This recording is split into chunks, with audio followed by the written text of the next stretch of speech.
ഇജ്ജ് തിന്നാൻ വേണ്ടി ജീവിക്കുകയാണോ അല്ല ജീവിക്കാൻ വേണ്ടി തിന്നേ? നമ്മളൊക്കെ പലപ്പോഴും കേട്ടിട്ടുള്ളൊരു ചോദ്യമല്ലേ ഇത്.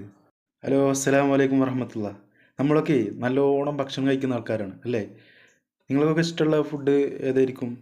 മന്തി, കബ്സ, അല്ലേ, ബർഗർ തുടങ്ങി പുതിയ പുതിയ ഒരുപാട് ഫുഡുകളുണ്ടാവും. കിട്ടിക്കഴിഞ്ഞാലോ നമ്മൾ നല്ലോണം പറള നിറയെ കഴിക്കുകയും ചെയ്യും. എന്നാലേ ഇങ്ങനെ കഴിച്ചു കഴിഞ്ഞാൽ നമ്മളെ അവസ്ഥ എന്തായിരിക്കും? കുറച്ച് നേരത്തേക്ക് ക്ഷീണവും ഉറക്കവും മടിയും അല്ലേ? എന്നാലേ ഒരു കാര്യം പറയട്ടെ.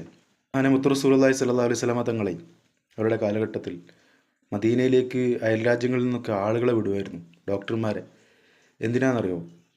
മദീനയിൽ എന്തുകൊണ്ട് ഡോക്ടർമാർ ആവശ്യമില്ല എന്ന് അന്വേഷിക്കാൻ വേണ്ടി. അവിടെയുള്ള ആളുകൾക്കൊന്നും രോഗം വരുന്നില്ല.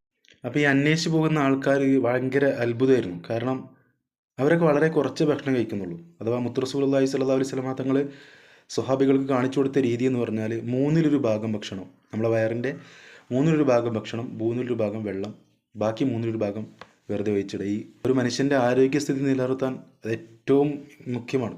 ആ രീതിയിൽ ഭക്ഷണം കഴിച്ച ഒരാളെ സംബന്ധിച്ചിടത്തോളം അയാൾ അത്ര കണ്ട് ആരോഗ്യവാന്മാരായിരിക്കും. അതുകൊണ്ടാണ് ആരോഗ്യമുള്ള ശരീരമുണ്ടെങ്കിൽ ആരോഗ്യമുള്ള മനസ്സുള്ളൂ എന്നൊക്കെ ഒരു ചൊല്ല് പറയാറില്ലേ.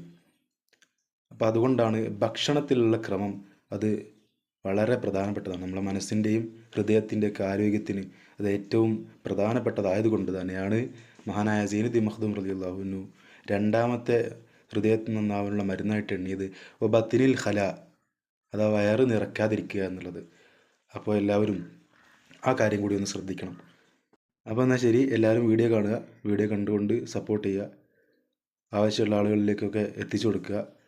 പിന്നെ ആ ഫോളോ ബട്ടൺ കൂടി ഒന്ന് അമർത്തിക്കാൾ കേട്ടോ. അസ്സലാമു അലൈക്കും.